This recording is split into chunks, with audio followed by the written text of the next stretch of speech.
মূলত জানিয়ে আমরা আলোচনা করব, যা প্রতিবেদন তুলে ধরার চেষ্টা করব। গতকাল থেকে আপনারা জানেন কলকাতা, হাওড়া সহ রাজ্যের বিভিন্ন জায়গা রীতিমতো বানভাসী পরিস্থিতি, মৃত্যু, দায় কার, এই নিয়ে বারবার করে প্রশ্ন উঠছে। সঙ্গে কিন্তু এই ঘটনা অতি দ্রুত কি করে ঘটলো, এতটা এই রকম পরিস্থিতি কেনই বা তৈরি হলো, তার উত্তর খোঁজার আমরা চেষ্টা করব। আমাদের সঙ্গে অতিথিরাও থাকবেন, কিন্তু প্রথমেই দেখে নেব কাল থেকে আজ কি পরিস্থিতি। পুজোর আনন্দে অসুর বৃষ্টি, সপ্তাহ শেষেই পুজো, তার আগে প্রবল বর্ষণে জল থই থই গোটা বঙ্গ। বৃষ্টি উপভোগ করতে সকলে ভালোবাসলেও এই বৃষ্টি কপালে চিন্তার ভাঁজ ধরিয়েছে কলকাতাবাসীর। বৃষ্টিতে ডুবেছিল কলেজ স্ট্রিট, দোকানগুলিতে ভাসছে বই, নষ্ট হয়েছে প্রায় 30 থেকে 40 হাজার টাকার বই। পুজোর আগে ক্ষতি হওয়ায় মাথায় হাত ব্যবসায়ীদের। এখনো দোকানে জল জমে রয়েছে, সেই জল বের করার আপ্রাণ চেষ্টা করছেন ব্যবসায়ীরা। এখনো জলমগ্ন বেসিরায় হাসপাতাল, তবে হাসপাতালের বেশিরভাগ অংশেই নেমেছে জল। প্রাকৃতিক দুর্যোগের উপর কারোর হাত নেই। ইএম বাইপাস লাগোয়া পিকনিক গার্ডেন সম্পূর্ণ জলের তলায়, দোকানগুলিতেও জমে রয়েছে জল। শেষ মুহূর্তের পুজো প্রস্তুতি তুঙ্গে, কিন্তু অসুর বৃষ্টিতে ক্ষতির মুখে পুজো কমিটিগুলো। টানা বৃষ্টির জেরে ক্ষতিগ্রস্ত হয়েছে মানিকতলা, চালতাবাগান, লোহাপট্টি দুর্গাপুজোর মণ্ডপ। ভেঙে গিয়েছে স্টেজের একাংশ। সকাল থেকেই পুজো উদ্যোক্তারা চেষ্টা চালাচ্ছেন মণ্ডপকে আবার ঠিক আগের মতন সাজিয়ে তুলতে। কাকরগাছি আন্ডারপাসে জমা জলে আটকে 2টি ট্রাক, আন্ডারপাসে এখনো জল টইটুম্বুর। পাম্প চালিয়ে জল বের করার কাজ করছে পুরসভা। পদ্মপুকুর পুজো প্যান্ডেল চত্বরে জমেছে জল, ক্ষতির আশঙ্কা ঘুম উড়েছে। দীর্ঘক্ষণ জল জমে থাকার কারণে রাস্তায় তৈরি হয়েছে গর্ত। ভিআইপি রোডে হলদিরাম থেকে চিনার পার্ক যাওয়ার রাস্তা বেহাল, উঠে গিয়েছে পিচের আস্তরণ, তৈরি হয়েছে বড় বড় গর্ত। পুজোর মুখে রাস্তার বেহাল পরিস্থিতিতে বড় সড় দুর্ঘটনার আশঙ্কা। তবে ছন্দে ফিরেছে সল্টলেক, আস্তে আস্তে জল কমছে সল্টলেকের বিভিন্ন ব্লকে। এখন কিন্তু করুণাময়ীতে জল নেমে গিয়েছে। যুদ্ধকালীন তৎপরতায় কাজ করছিল কলকাতা পুরসভা। শেষ পর্যন্ত রাতের মধ্যেই শহরের বেশ কিছু গুরুত্বপূর্ণ রাস্তা থেকে জল সম্পূর্ণ সরিয়ে ফেলা সম্ভব হয়েছে। তবে উত্তর, দক্ষিণ এবং মধ্য কলকাতার বহু এলাকায় এখনো কিছু জল জমে রয়েছে। সব মিলিয়ে পুজোর মুখে বৃষ্টিতে নাজেহাল বঙ্গবাসী। ক্যালকাটা নিউজ।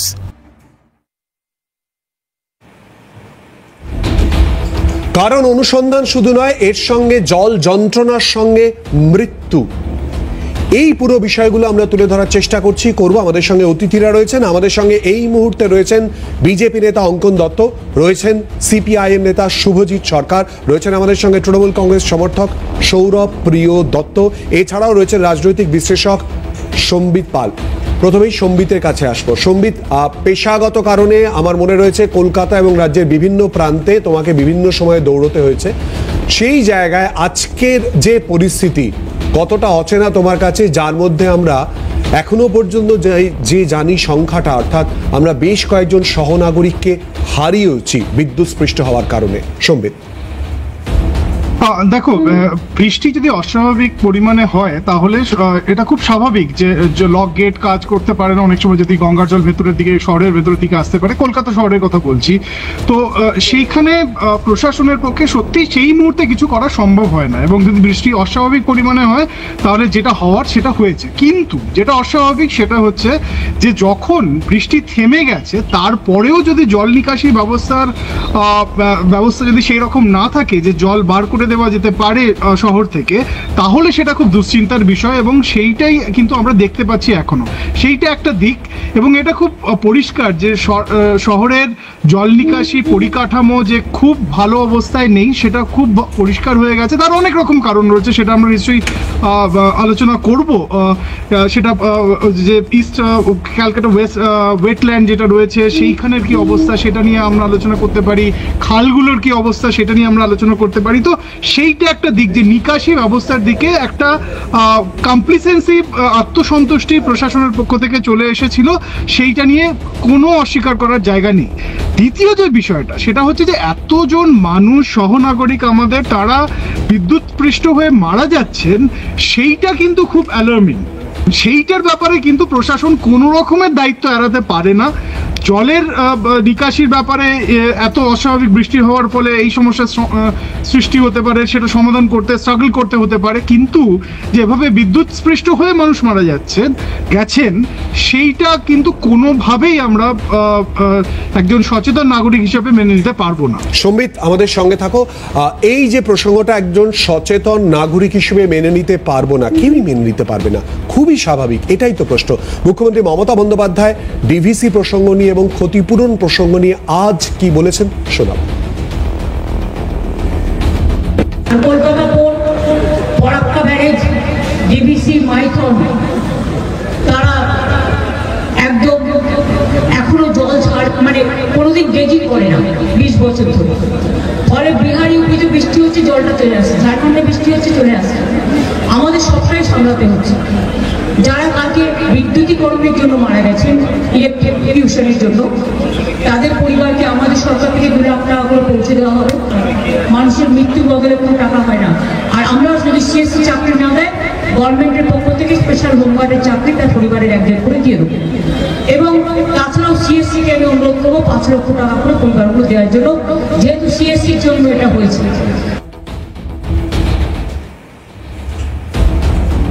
আর ঠিক এই প্রসঙ্গ নিয়ে আমরা আলোচনা করব। অঙ্কন, প্রথমে তোমার কাছে আসবো। ডিভিসি কিছু জানাচ্ছে না এবং তারই সঙ্গে সিএসসি পুরো বিষয়ে দায় নিতে হবে, কি বলবো? দেখুন, কিছু মৌলিক প্রশ্ন তো থেকেই যায় এত কথা শোনার পর। যে গতকাল থেকে আমরা দেখছি যে আমরা প্রায় 10-এর ওপর সহনাগরিককে শুধুমাত্র জমা জলে বিদ্যুৎস্পৃষ্ট হয়ে যখন হারাতে হলো আমাদেরকে। কলকাতা শহরের বুকে এর আগেও জল জমেছে, ভারতবর্ষের বিভিন্ন শহরে বৃষ্টি অতিবৃষ্টিতে জল জমে, সবটাই স্বাভাবিক ঘটনা। কিন্তু জলের মধ্যে আমরা দেখতে পাচ্ছি মানুষের লাশ আর কুকুরের লাশ একসাথে ভাসছে। স্বাধীনতার পর ভারতবর্ষে কোথাও আমরা দেখিনি এবং পশ্চিমবঙ্গে কলকাতায় আমরা কোথাও দেখিনি। এবার দেখুন, আগে থেকে মানে 2 দিন আগে থেকে ভারতবর্ষের আবহাওয়া দফতর মন্ত্রকের পক্ষ থেকে রাজ্য সরকারকে, রাজ্যের সরকারের মুখ্য সচিবকে জানিয়ে দেওয়া হয়েছিল মেল মারফত যে অতিবৃষ্টির সম্ভাবনা আছে 22, 23, 24 তিনটে দিনের কথা উল্লেখ করে। রাজ্যের মুখ্যমন্ত্রীকে আমরা তখন মহালয়ার আগে উৎসবে মাতোয়ারা হয়ে ফিতে কাটতে দেখেছি, কিন্তু বিপর্যয় মোকাবিলা দফতরের মন্ত্রীকে নিয়ে, রাজ্যের মেয়রকে নিয়ে, বিদ্যুৎ দফতরের মন্ত্রীকে নিয়ে আমরা একটাও বৈঠকে দেখিনি যে যদি দুর্যোগ আসে তাহলে সেইটা কিভাবে আমরা মোকাবিলা করতে পারবো। এই নিয়ে কেন একটা প্রস্তুতি রাজ্য সরকারের পক্ষ থেকে ছিল না, প্রশ্ন থাকবে। আচ্ছা, প্রতি বছর বর্ষা হলে আমরা দেখতে পাই এই জমা জলে বিদ্যুৎস্পৃষ্ট হয়ে মানুষ মারা যায়। শহর এবং শহরতলি নিয়ে আমরা খবর হয়, আপনারা বহু শহরতলি অঞ্চল এবং গ্রামাঞ্চলের খবর করেন। শুধুমাত্র আপনাদের আমি এই বছরের জুন, জুলাই, আগস্ট মাসের খবরের বিভিন্ন সূত্র এবং তথ্য দেখছিলাম, তাতে এই পশ্চিমবঙ্গে এই বছর জুন থেকে আগস্ট মাস পর্যন্ত বর্ষায় জমা জলে বিদ্যুৎস্পৃষ্ট সারা রাজ্যে মারা গেছেন 56 জন মানুষ। এর দায় টাকার। এর এই যে প্রত্যেক বছর এই ঘটনা ঘটবে, প্রত্যেক বছর মানুষ পথে বেরোবেন, রাস্তায় বেরোবেন, সবাই তো তৃণমূলের নেতা মন্ত্রীর মতো স্করপিও চাপেন না, কাউকে ট্রেনে, বাসে, ট্রামে, রিক্সায় হেঁটে যেতে হয় রাস্তা দিয়ে। তো এর জন্য সিএসসির ঘাড়ে দোষ চাপিয়ে দিতে পারেন মুখ্যমন্ত্রী। তা সিএসসির সাথে, সিএসসির থেকে হাত পেতে আপনি 600 কোটি টাকা নিজের পার্টি ফান্ডে যখন নিতে পারেন, সেই সিএসসির সাথে একটা কেন প্রশাসনিক বৈঠক করেন না? সিএসসির যে ইলেকট্রিক পোলগুলো রয়েছে, যে খোলা তারগুলো রয়েছে, সেখানে কেন বিদ্যুৎ দপ্তরের পক্ষ থেকে কোনো নজরদারি নেই? এই যে প্রশাসনিক উদাসীনতা, এটা তো দায় মুখ্যমন্ত্রীকে নিতে হবে। আজকে একটু সৌরভপ্রিয় প্রতিক্রিয়া একটুখানি নিয়ে নি। পরপর তুমি প্রশ্ন তুলেছো, অভিযোগ করেছো। সৌরভপ্রিয়, যে প্রসঙ্গে ইতিমধ্যে অঙ্কন তুলছে, দায় কার, কেন দায় নেওয়া হবে না? প্রশাসনিক তৎপরতা আগে থাকতে কেন নেওয়া হবে না, প্রশ্ন তুলছে অঙ্কন। শিলাদিত্য, আমি 40 বছর আমার রাজনৈতিক জীবন, 28 বছর আগেও যে পরিস্থিতি হয়েছিল বাংলায়, সেই পরিস্থিতি আমার নিজের চোখে দেখা। এবং সেই সময় যে অতিবৃষ্টি হয়েছিল, 28 বছর পরে এই বৃষ্টি হয়েছে। এবং সেই সময় আমরা অন্তত 7 থেকে 8 দিন আমরা এলাকায় এলাকায় বিভিন্নভাবে নৌকা নিয়ে বা আমরা হাঁটু জলে নেমে বা কোমর জলে নেমে আমরা মানুষের কাছে কখনো গুড়, চিড়ে এইসব আমরা বিলি করেছি 7 দিন ধরে। পরিস্থিতির মধ্যে পার্থক্য এটা হচ্ছে যে অঙ্কন শিক্ষিত ছেলে, ওই মাথায় তিলক কেটে শুধু জয় শ্রীরাম বলার ছেলে নয়। কিন্তু আমি একটা কথা বলি, 250 মিলিমিটার বৃষ্টি কতটা হয় আমি মনে করি বিজেপির অনেক মূর্খর থেকেও অঙ্কন এই বিষয়টা অনেক ভালো জানে। এবার আমার কাছে কথাটা হচ্ছে পরিস্থিতি একটা তোমরা দেখাচ্ছ যে জল জমেছে, কিন্তু তুমি আজকের পরিস্থিতি সকাল থেকে শিলাইত্য যদি দেখাও, উল্টোডাঙ্গা থেকে শুরু করে সেক্টর 5 থেকে শুরু করে বিধাননগর থেকে শুরু করে বিভিন্ন জায়গায় কিন্তু জল দ্রুত নেমে গেছে। 7 দিন ধরে কিন্তু সিপিএম এর আমলের মতন 7 দিন ধরে কিন্তু জল আটকে নেই। বৃষ্টি হবে এই বছরে কি হারে বৃষ্টিপাত হয়েছে, সবচেয়ে রেকর্ড বৃষ্টিপাত এই বছর হয়েছে। আর সেদিনকে তো সবচেয়ে বেশি বৃষ্টিপাত হয়েছে। সেই জায়গায় দাঁড়িয়ে আজকে এই অঙ্কনটা বলছে মমতা বন্দ্যোপাধ্যায়, হ্যাঁ মমতা বন্দ্যোপাধ্যায়ের মানে আমি জানি না কি করা উচিত ছিল যে এতটা জোরে বৃষ্টি হবে। মমতা বন্দ্যোপাধ্যায় ওই ঠাকুরের মতন করে ওই কার্টুন সিনেমা, বিভিন্ন অলৌকিক সিনেমার মতন মমতা বন্দ্যোপাধ্যায় এরকম ধরে দাঁড়িয়ে থাকবেন, যেমন করে কৃষ্ণ পাহাড় ধরে দাঁড়িয়েছিল, সবাই সেই পাহাড়ের নিচে আশ্রয় নিয়েছিল। ওরা মমতা বন্দ্যোপাধ্যায়কে ভগবান ভাবে, তাই ভাবে যে ওই কৃষ্ণের মতন করে বৃষ্টি পড়লে পাহাড় ধরে দাঁড়িয়ে থাকবে, সবাই সেই পাহাড়ের নিচে আসবে। কিন্তু আমি বলছি উন্নয়নটা সেই জায়গাতে হয়েছে যেখানে বৃষ্টির জল জমছে না একদম না, কিন্তু সেখানে আমাদের মেয়র রাস্তায় নেমে, মেয়র ফিরহাদ হাকিম রাস্তায় নেমে তিনি জমা জল সরানোর ব্যবস্থা করছেন। আমাদের রাজ্য সম্পাদক কুণাল ঘোষ তিনি জমা জলে নেমে তিনি চারিদিকে পরিস্থিতি দেখে যাতে জমা জল নামে, এবং অন্যান্য যত তৃণমূলের নেতারা আছে বা এমপিরা আছে, এমএলএরা আছে, কাউন্সিলররা আছে, তারা এই জমা জলকে নামানোর চেষ্টা করে 24 ঘন্টার মধ্যে জল। ফিরহাদ হাকিম রাজ্যের মন্ত্রী এবং কলকাতা পুরসভার মেয়র, তিনি আজ ঠিক কি বলেছেন শোনাব। আমায় মুখ্যমন্ত্রী মমতা ব্যানার্জি একটা নির্দেশ দিয়েছেন যে আমরা যারা প্রতিনিধি আছি, যেখানে যেখানে এরকম হয়েছে যে সহনাগরিকরা আমাদের ছেড়ে এই দুর্যোগে চলে গেছে, তাদের পরিবারের পাশে দাঁড়ানো, এই মমতাদির এই বার্তাটা পৌঁছতে এসেছিলাম এবং এটা আমার কনস্টিটুয়েন্সি, তাই এই পরিবারের পাশে দাঁড়ানোটাও আমার দায়িত্ব। ওদের বললাম যে ওনার ভাই হিসেবে আমি আপনাদের সংসারের পাশে আছি, এটাই। ওদের তো ফিরিয়ে দিতে পারবো না, কিন্তু এই বাচ্চা দুটোর ভবিষ্যৎ, আমার যে বোনটা বিধবা হয়েছে তার ভবিষ্যৎ, মানে তার বেঁচে থাকা, পৌর প্রতিনিধি বা এখানকার জনপ্রতিনিধি হিসেবে এটা আমার দায়িত্ব। শুভজিতের কাছে আসবো। শুভজিৎ, সৌরভপ্রিয়র যে বক্তব্য, বাম আমলের জল জমা, এই আমলের জল জমা কিভাবে দেখছো? কম্প্যারিজনের জায়গা হতে পারে না, তার কারণ দেখো স্বাভাবিকভাবেই যে একটা প্রাকৃতিক দুর্যোগ হয়েছে, প্রাকৃতিক দুর্যোগে আমরা তো ওরকম ধরনের রাজনৈতিক দল নয় যে বললো তৃণমূল প্রাকৃতিক দুর্যোগ ডেকে এনেছে, এই কথা আমরা বলার লোক নই। কিন্তু বিষয় হচ্ছে প্রাকৃতিক দুর্যোগ হওয়ার পর এই রেকর্ড মার্জিন বৃষ্টি হওয়ার পরবর্তীকালে কি স্টেপ নেওয়া হলো। এখন কলকাতার যে ড্রেনেজ সিস্টেম দেখো, এটা অধিকাংশটাই ব্রিটিশ আমলে তৈরি হওয়া একটা ড্রেনেজ সিস্টেম, মানে যদি সেন্ট্রাল ক্যালকাটা বা নর্থ ক্যালকাটা দেখো, এবার এই ড্রেনেজ সিস্টেমের মধ্যে একটা বড় অংশ ড্রেনেজের মধ্যে ব্লকেট ছিল। এই ব্লকেটটাকে 2005 থেকে 2010 বিকাশবাবু যখন মেয়র ছিলেন, উনি একটা অনেক প্রকল্প নিয়েছিলেন এবং কলকাতা জল জমাকে থামানোর ক্ষেত্রে অনেক সৌরভপ্রিয়র কথাকে বললে যে আমরা সেরকম তুলনামূলক জায়গায় নিয়ে যাব না, এই মুহূর্তে যে ডিজাস্টার হয়েছে সেটা আমি এক লাইনে শেষ করে দেবো প্লিজ। ঠিক সেই জায়গায় এটা করা হয়েছিল, কিন্তু আটকানো তো কিছুই যায় না। আমি সেটার পরিপ্রেক্ষিতে আসছি। এবার সেই জায়গা থেকে পরবর্তীকালে পৌরসভার যে স্টেপগুলো নেওয়া উচিত ছিল মানে জল নামানোর ক্ষেত্রে, দেখো কলকাতা তুমি যদি শেপ দেখো, কলকাতাকে যদি জিওগ্রাফিক্যালি দেখো, কলকাতা অনেক ক্ষেত্রে অনেক জায়গায় একটা বেসিন ফর্মের রয়েছে, এবং সেই জায়গা থেকে সেগুলোকে যদি বের করতে হয়, তোমার নিকাশি ব্যবস্থাকে অনেক স্ট্রং করতে হবে। এই খাল থেকে শুরু করে বিভিন্ন যে জলের নিকাশি ব্যবস্থা রয়েছে, এই ব্যবস্থাগুলোকে আরো সচল করতে হবে। সেটাই বলেছে, প্রবলেমটা কোথায় হচ্ছে, ব্যবস্থা গ্রহণ করা হয়নি, শেষ করতে দাও।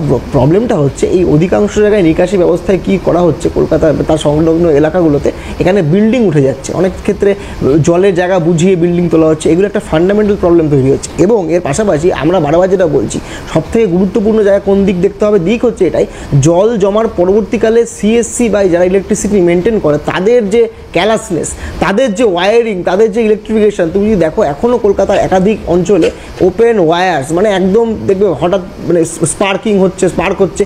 এবার এগুলো যদি সিএসসি বা যারা এই মেনটেন করে, ইলেকট্রিসিটিগুলো মেনটেন করে, তারা যদি এগুলো ব্যবস্থা নিত, তাহলে কিন্তু এই দিন দেখতে হতো না। কিন্তু এরা খুব গুরুত্বপূর্ণ কথা শুভজিৎ, আমি জাস্ট তোমার কথায় অ্যাড অন করে বলছি, ঘটনা ঘটার পর আমি জানি যাদের সিএসসি কানেকশন রয়েছে তাদের মোবাইলে পর খালি এসএমএস ঢুকছে, আপনি সচেতন হন, আপনি সচেতন থাকুন। তারা কি করলেন প্রশ্নটা উঠছে। সৌরভপ্রিয় একটু আগেই বলেছেন বিভিন্ন জায়গায় জল দাঁড়িয়েছে, যেমন জল নেমেও গেছে। অঙ্কন প্লিজ একটুখানি দেখিয়ে নিই আমরা, জল নেমেও গেছে সেরকম। ঠনঠনিয়া এই নাম বললেই একেবারে জল জমার কথা উঠে চলে আসে সবার আগে। এই মুহূর্তে ছবিটা ঠিক কি একটু আমরা কথা বলে নেবো, দেখিয়ে দেবো। দীপাঞ্জনা সাউ রয়েছে আমাদের সঙ্গে সরাসরি। দীপাঞ্জনা, কি চিত্র ঠনঠনিয়ার?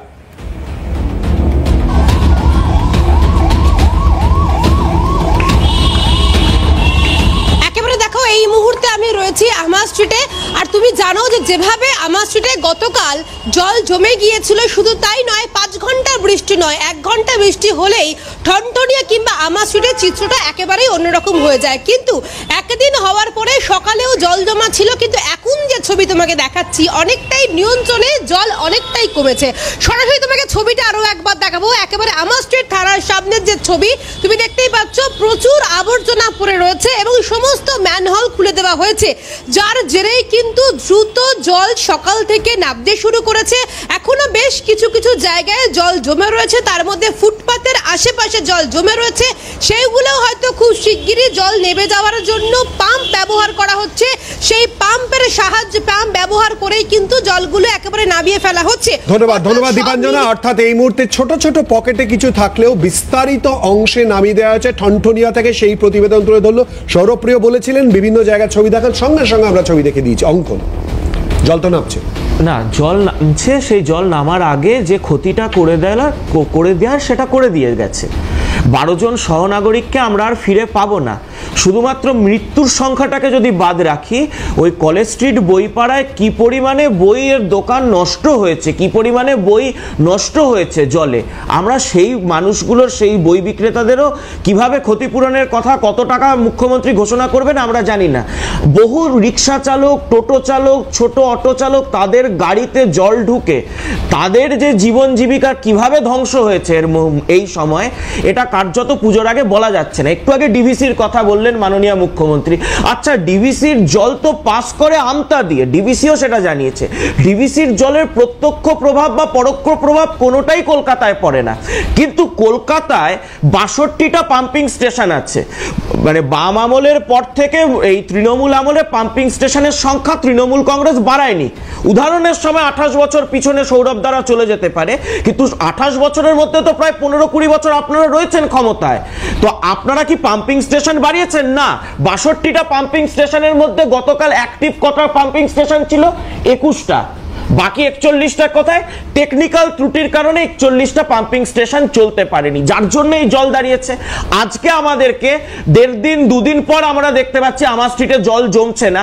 এটাকে আমরা যদি 62টাকে ওয়ার্কিং রাখতে পারতাম তাহলে মিটে যেতে পারত। অনেকগুলো প্রশ্ন আমরা উত্তর প্লিজ শুভজিৎ আসবো, এবং তারই সঙ্গে পাম্পিং স্টেশনের প্রসঙ্গ, তারক সিংহের বক্তব্য তুলে ধরবো। কিন্তু ডিভিসির প্রসঙ্গ বারবার করে উঠে আসছে, কেন উঠে আসছে, পাল্টা বক্তব্যই বা কি উঠে আসছে, প্রতিবেদন দেখাবো।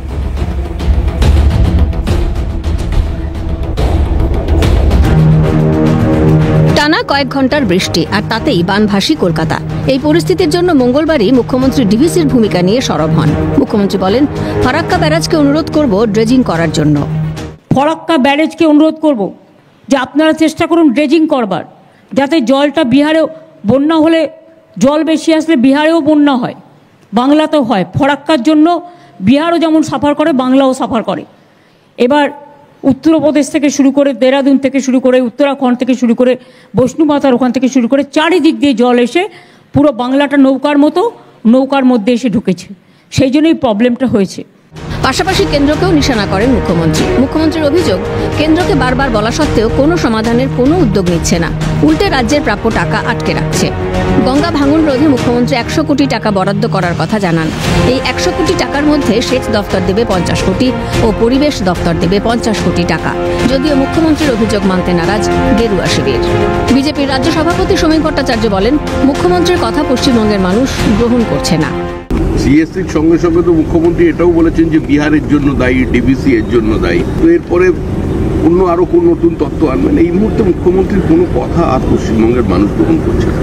তৃণমূল গৃহীত, পরীক্ষিত এবং পরিত্যক্ত, তৃণমূল চলে যাচ্ছে। কলকাতার জলাভূমি ভরাটের কারণেই এই অবস্থা, মন্তব্য কেন্দ্রীয় শিক্ষা প্রতিমন্ত্রী সুকান্ত মজুমদারের। সব জলাভূমি বন্ধ করে দিচ্ছে, বুঝিয়ে ফেলছেন। ক্যালকাটা ওয়েটল্যান্ড, যেটা ইস্ট কলকাতা ওয়েটল্যান্ড, যা রামসার সাইট হিসেবে পরিচিত, অর্থাৎ সংরক্ষিত এলাকা, সেটা বুঝিয়ে তার উপর বহুতল বাড়ি হচ্ছে। বিজেপি রাজ্য সরকারকে নিশানা করলেও নিজের অবস্থানে অনড় রাজ্যের প্রশাসনিক প্রধান। বুধবার পুজোর উদ্বোধনে গিয়েও ডিভিসির ভূমিকা নিয়ে সরব হন মুখ্যমন্ত্রী। প্রকৃতি আমাদের হাতে নেই, আর Kolkata port, Farakka barrage, DVC, Maithon, তারা একদম এখনো জল ছাড়, মানে কোনোদিন কোনোদিন ড্রেজিং করে না 20 বছর ধরে। ফলে বিহার ইউপিতে বৃষ্টি হচ্ছে, জলটা চলে আসছে, ঝাড়খণ্ডে বৃষ্টি হচ্ছে, চলে আসছে। আমাদের সবটাই সামলাতে হচ্ছে। ধীরে ধীরে স্বাভাবিক ছন্দে ফিরছে কলকাতা, কিন্তু পুজোর আগেই বৃষ্টি অসুরের সৌজন্যে তপ্ত বঙ্গের রাজনীতি, তা বলাই বাহুল্য। ক্যালকাটা নিউজ। আর ইতিমধ্যে এই ঘটনাকে কেন্দ্র করে রাজনৈতিক বক্তব্য, পাল্টা বক্তব্য বারবার করে সামনে চলে এসেছে। এই সমস্ত কিছু নিয়ে আমরা আলোচনা করব অতিথিদের সঙ্গে, প্রতিবেদনও তুলে ধরবো। ছোট্ট একটা বিরতির পর সঙ্গে থাকুন। বিরতির পর আবারও আপনাদের স্বাগত। ড্রেজিং এর কথা বারবার করে উঠে আসছে। সম্বিতের কাছে যাব। সম্বিত, তুমি কিছুক্ষণ আগে বলছিলে যে ওয়েটল্যান্ডের প্রসঙ্গ, এক্ষেত্রে ডিভিসির তরফ থেকে ড্রেজিং এই প্রসঙ্গও কিন্তু উঠে আসছে। কোথাও কি একটা কমিউনিকেশনের অভাবের কারণে আসলে আমরা এই সমস্যায় পড়ছি? কমিউনিকেশনের অভাব আছে বলে আমার মনে হয় না, কারণ এইগুলো সবগুলোই হচ্ছে সরকারি বাধা সরকারি সংস্থা এবং তাদের মধ্যে একটা কোঅর্ডিনেশন কমিটি রয়েছে। সেখানে উচ্চপদস্থ আধিকারিকরা রাজ্য সরকারের পক্ষে, ডিভিসির পক্ষ থেকে তারা সবাই থাকেন। কাজে এইখানে কমিউনিকেশনের কোনো অভাব আছে বলে তো আমার মনে হয় না, কখনোই ছিল না। কিন্তু এই যে দোষারোপ, পাল্টা দোষারোপ করার যে এই প্রবণতা, এইটা বন্ধ হওয়া খুব দরকার। এবং আমি একমত আগে যিনি বক্তা বলছিলেন যে কলকাতায় যে ঘটনা ঘটেছে, যে ধরনের জল নিকাশির সমস্যা হয়েছে, তার জন্য ডিভিসিকে দায়ী করার কোনো কারণ আছে বলে তো আমার মনে হয় না। মুখ্যমন্ত্রী বলছেন ঠিকই যে ডিভিসি তাদের বাঁধগুলো ড্রেজিং করতে হবে ইত্যাদি কথা বলছেন, কিন্তু এই যে বাগজলা খাল, টালি নালার কি অবস্থা দেখুন আপনি।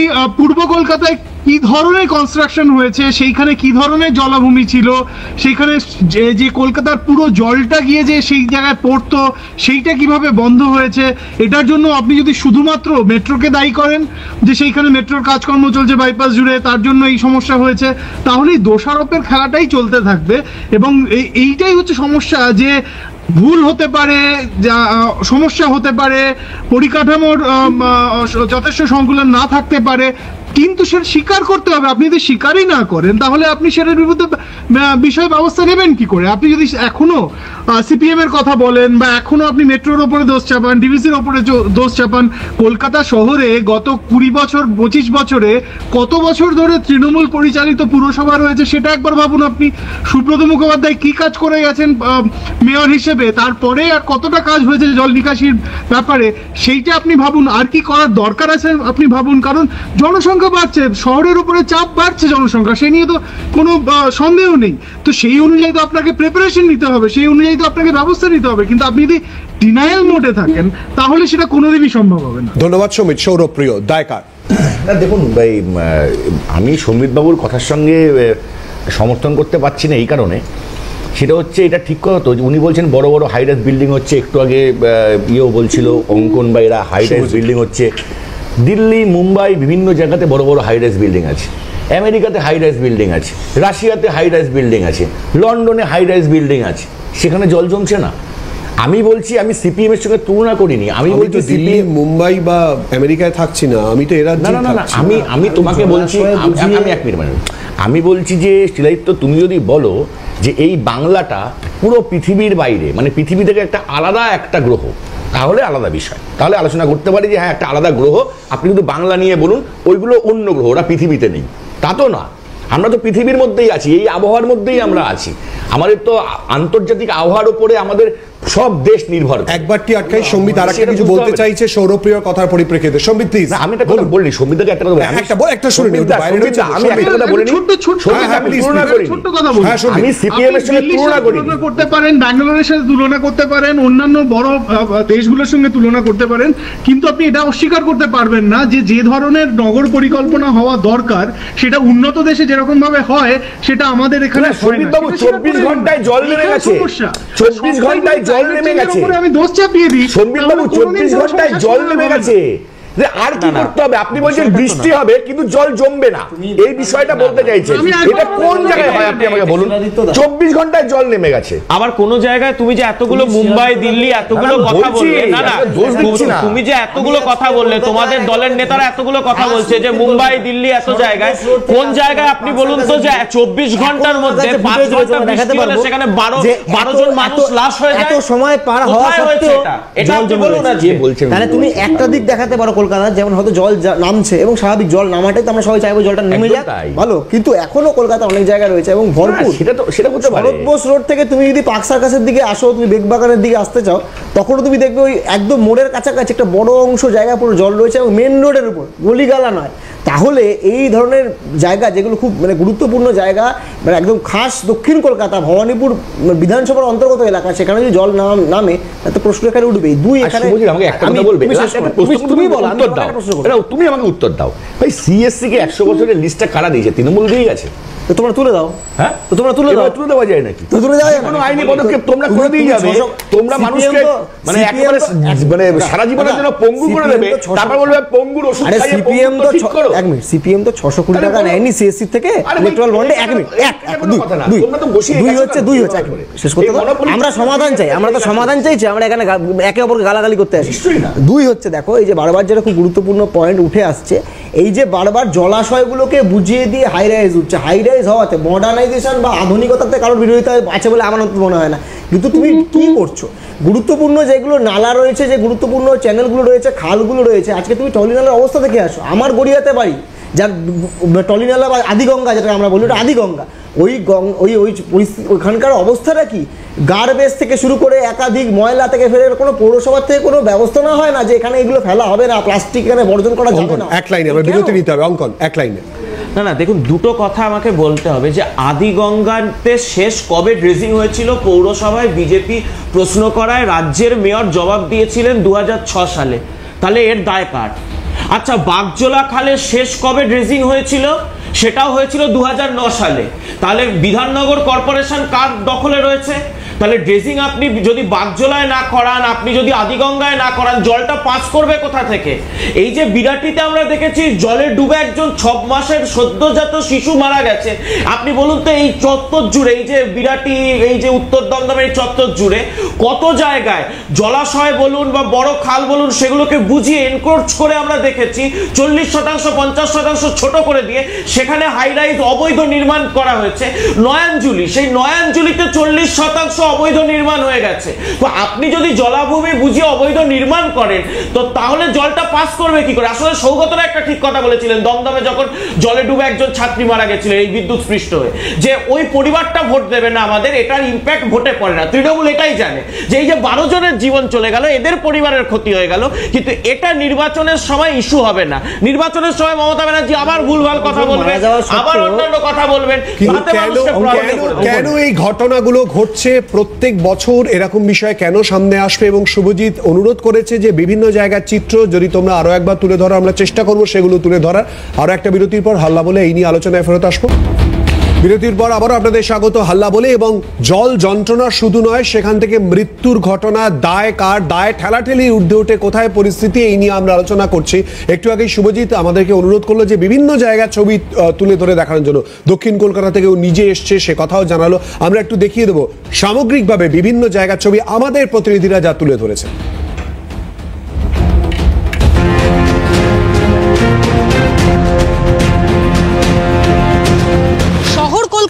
ভারী বৃষ্টিতে ইতিমধ্যেই মৃত্যু হয়েছে বিদ্যুৎ স্পৃষ্ট হয়ে বেশ কয়েকজনের, আর তার মধ্যে বালিগঞ্জ প্লেস ইস্টের বাসিন্দা সন্দীপ গুহ ঠাকুরতা জলে ডুবে মৃত্যু হয়েছে তার। জল যন্ত্রণায় বিপর্যস্ত জনজীবন। আমার স্ট্রিটে এখনো প্রায় হাঁটু সমান জল, এবং আমার স্ট্রিট অঞ্চল দিয়ে যারা যাতায়াত করছেন এইভাবে কাউকে কার্যত ভ্যানে করে যাতায়াত করতে হচ্ছে। মেন রাস্তা থেকে জল নামলেও পাড়ার রাস্তাগুলো এখনো পর্যন্ত জলমগ্ন রয়েছে। বাগুইয়াটি জোড়া মন্দির এলাকা রবীন্দ্রপল্লীতে কিছুটা জল অবশ্যই নেমেছে, কিন্তু সম্পূর্ণরূপে এখনো পর্যন্ত এই এলাকা জলমগ্ন অবস্থা থেকে রেহাই পায়নি। রাস্তাঘাট যেমন জলমগ্ন, তেমনই কিন্তু বাড়ির ভেতরের গ্রাউন্ড ফ্লোরে এখনো পর্যন্ত জল জমে রয়েছে। উৎসবের মরশুমে শহর কলকাতাকে ফিরিয়ে আনতে হবে পুরনো জায়গায়। প্রাণপণ চেষ্টা করে চলেছেন কলকাতা পুরসভার কর্মীরা। আমরা রয়েছি বালিগঞ্জ পার্ক অভিজাত এলাকা। সেই অভিজাত এলাকা একেবারে জলের তলায়। পুরসভার কর্মীরা আজকে ভোর 4টে থেকে এই জল পাম্প করে জল নামানোর তারা জোর কদমে চেষ্টা করছেন। কোমর সমান জলে ডুবেছিল কলেজ স্ট্রিট বইপাড়া। সমস্ত দোকানই চলে গিয়েছিল জলের তলায়, ফলে দোকানের মধ্যে মজুদ থাকা সমস্ত বই জলে কার্যত পচন ধরতে শুরু করেছে। আজকে সকালে রোদ হতেই দোকানদার বা ব্যবসায়ীরা তারা দোকান থেকে এইভাবেই ভিজে যাওয়া বইগুলোকে বের করে রোদে শুকাতে দিয়েছেন। তার মধ্যে হয়তো যেগুলো শুকিয়ে নেওয়ার মতো পরিস্থিতি হবে সেগুলো তারা নেবেন, কিন্তু যা পরিস্থিতি তৈরি হয়েছে নতুন করে এই বইগুলোকে আবার বিক্রি করা কার্যত অসম্ভব হয়ে দাঁড়িয়েছে। বৃষ্টি থেমেছে 12 ঘন্টারও বেশি সময়, কিন্তু এখনো দেখা যাচ্ছে সুকিয়া স্ট্রিটে যে রাস্তার জলস্তর নামেনি। যারা স্থানীয় বাসিন্দারা রয়েছেন বা এই রাস্তা দিয়ে যারা যাতায়াত করেন নিত্যযাত্রী, তারা বলছেন ড্রেনেজ সিস্টেমের কোথাও গিয়ে গলদ রয়েছে, আর ড্রেনেজ সিস্টেমের জন্যই জল নামতে এতটা সমস্যা হচ্ছে।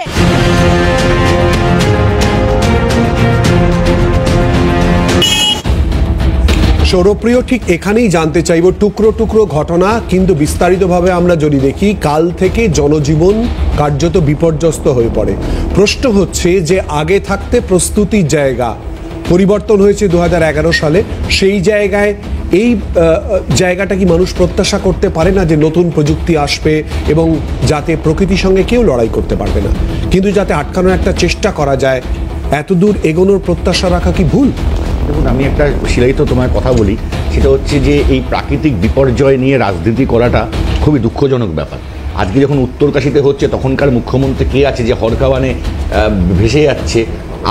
আগে আগাম আভাস ছিল যে হরকাবান আসবে, হরপা, যাই হোক আমি যেটাই বলছি, তো ওইটা বলার ক্ষেত্রে করার ক্ষেত্রে মুখ্যমন্ত্রীদের আমি তো দোষ দিতে পারি না। প্রকৃতির সঙ্গে কে লড়াই করবে? কিন্তু তারা কি চেষ্টা করেনি মানুষের জীবন বাঁচানোর জন্য? চেষ্টা কি করেনি?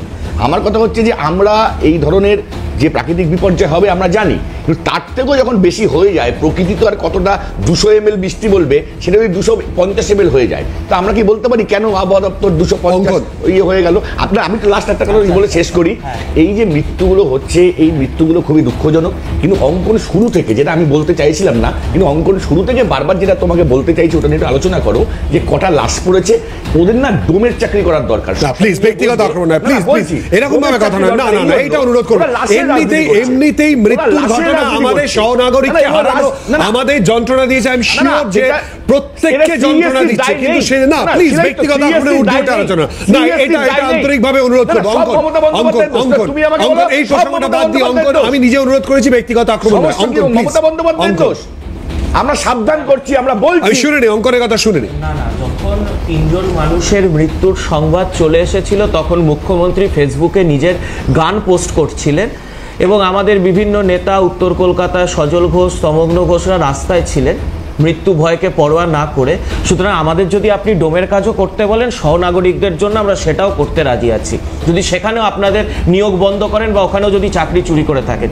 এবার কথা হচ্ছে আপনি পরিকাঠামো খাতে কোথায় খরচা করছেন?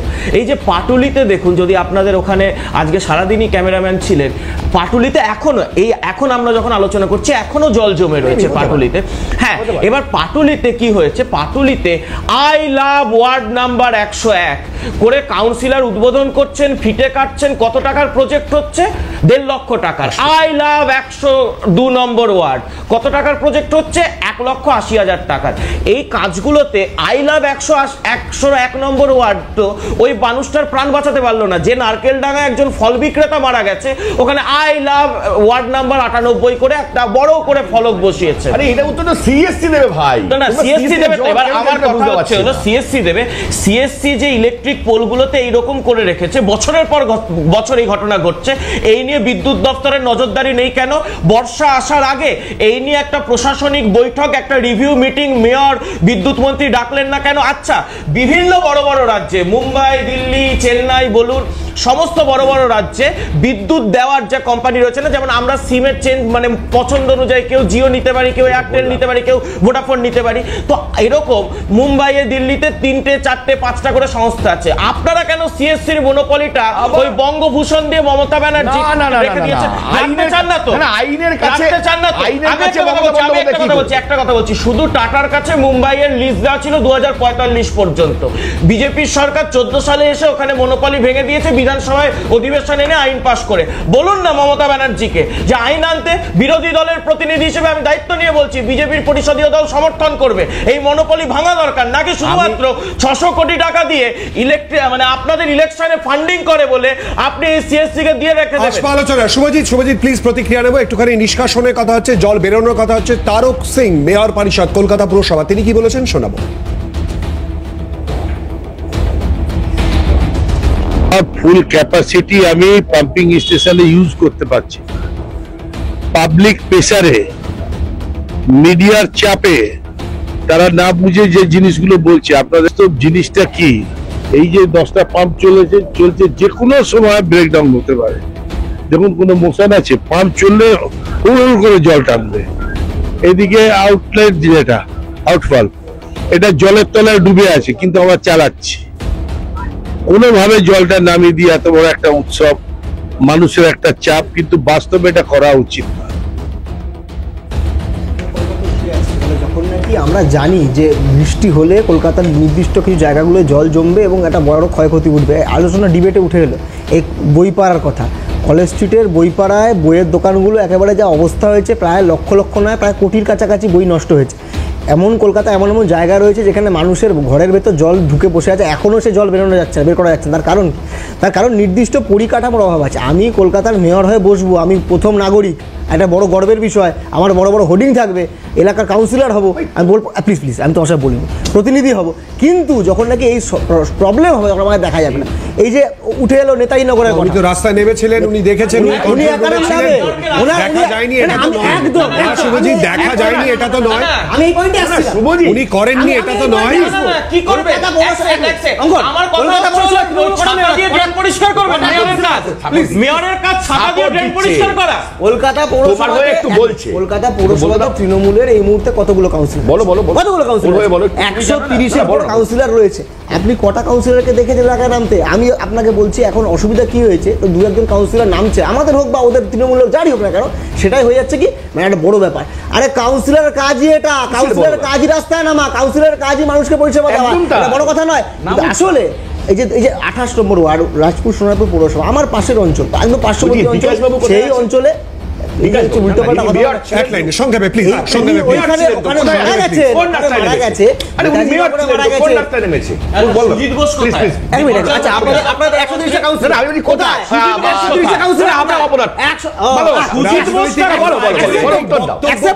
বক্তব্যে মূলত এই মুহূর্তে কোথায় দাঁড়িয়ে রয়েছে পরিস্থিতি আমরা আলোচনায় আসবো, জানবো। একটা বিরতির পর হাল্লা বলে সঙ্গে থাকবো।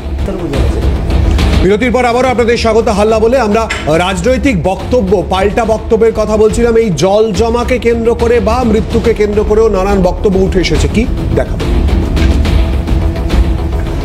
শহর জুড়ে জমা জল, মৃত্যু ফাঁদ। বিদ্যুৎস্পৃষ্ট হয়ে সহনাগরিকদের পরপর মৃত্যুর ঘটনায় মুখ্যমন্ত্রী মমতা বন্দ্যোপাধ্যায় দায় চাপিয়েছেন সিএসসির উপরে। এই আবহে কলকাতার জমা জলকে কেন্দ্র করে ঘোলা হচ্ছে রাজনীতির জল। সুর চড়িয়েছে বিজেপি। কটাক্ষের সুরে কেন্দ্রীয় শিক্ষা প্রতিমন্ত্রী সুকান্ত মজুমদারের মন্তব্য, মুখ্যমন্ত্রী শুধু মাখন খাবেন, কোনো দায় নেবেন না। মুখ্যমন্ত্রী ধীরে ধীরে কচু পাতা হয়ে যাচ্ছে। কচু পাতার উপর জল পড়লে দেখবেন জল টলটল করে, জল গায়ে লাগে না, গাছে পড়ে যায়। সেরকম উনি কোনো দায়িত্বই নেবেন না, শুধু মাখনটা খাবেন, ক্ষীরটা খাবেন, সব দায় সিএসসি। উনি কোনো দায়ী নেবেন না, ওনার কোনো কাজ নেই। জমা জলে বিদ্যুৎস্পৃষ্ট হয়ে মৃত্যুর ঘটনায় মুখ খুলেছেন রাজ্য বিজেপির সভাপতি শ্রমিক ভট্টাচার্য।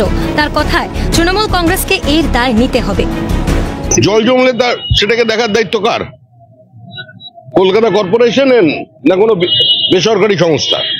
এই মৃত্যুর দায় তৃণমূল কংগ্রেসকে নিতে হবে। এই অবস্থায় বিজেপির বিরুদ্ধে লাশের রাজনীতির অভিযোগ আনছে তৃণমূল।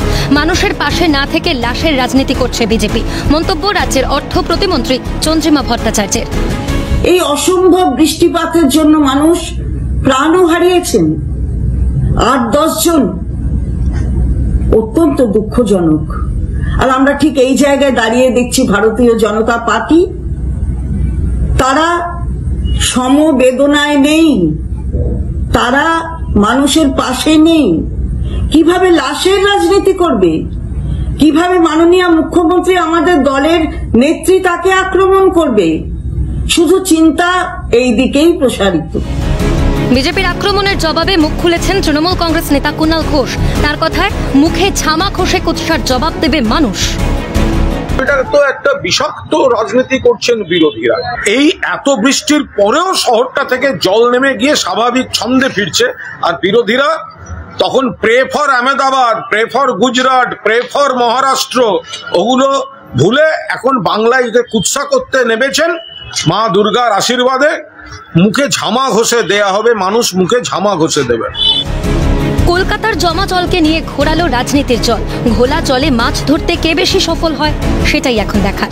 ক্যালকাটা নিউজ। রাজনীতির ঊর্ধ্বে উঠে আমাদের অতিথিদের কাছে একটাই প্রশ্ন থাকবে, সমাধান কোন পথে? শুভজিৎ, এই যে এত ক্ষয়ক্ষতি হলো, এই মানুষ যারা মারা গেল তাদের ছাড়া বাকি যে ক্ষয়ক্ষতি হলো, এর জন্য সরকারের তো উচিত, পৌরসভার উচিত স্পেশাল প্যাকেজ জন্য দাবি করা। আমি বলছি আমরা বিরোধীরা সরকারের পাশে থাকবো, পৌরসভার পাশে থাকবো। আজকে এই যে ছেলেমেয়েরা যারা এখনও কলকাতা বিশ্ববিদ্যালয়ের হোস্টেলগুলোতে এখনও যে জায়গায় জল নামেন, তাদের কাছে খাওয়ার পৌঁছানোর অবস্থা নেই, সেই ব্যবস্থাকে সরকারকে নিতে হবে। এখন সরকার যদি ভাবে, রাজ্য সরকারে যারা রয়েছে, শাসক দল যদি ভাবে যে না আমি বিরোধীদের খালি অমুক করে মানে গালমন্দ করবো, চলে যাবো, আমরা চাই যে আমরা সমাধান চাই। আর এই সমাধানের ক্ষেত্রে সকলে মিলে আমরা চাই ড্রেনেজ সিস্টেমের একটা ব্যবস্থা, আমরা চাই সিএসসি যা কাজ করেছে এই কাজের যাতে বিচার করা হয় এবং সার্বিকভাবে এর পরিকাঠামোগত উন্নয়ন করতে হবে। এরকম ইলেকট্রিক লাইন রাস্তায় পড়ে থাকবে, জল হবে, জলের মধ্যে ইলেকট্রিফিকেশন হয়ে যাবে, লোক মারা যাবে, এ তো চলতে পারে না। এর জন্য একটা প্রপার সমাধান চাই। সেচমন্ত্রী মানস ভুঁইয়া ডিভিসির উদ্দেশ্যে ঠিক কি বলেছেন শোনাবো।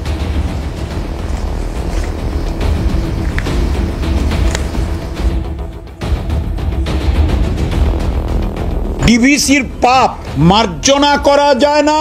বছরের পর বছর ডিভিসি তার ব্যারেজগুলোকে ডিসিলটেশন করেনি, তার গভীরতা প্রচুর কমে গেছে।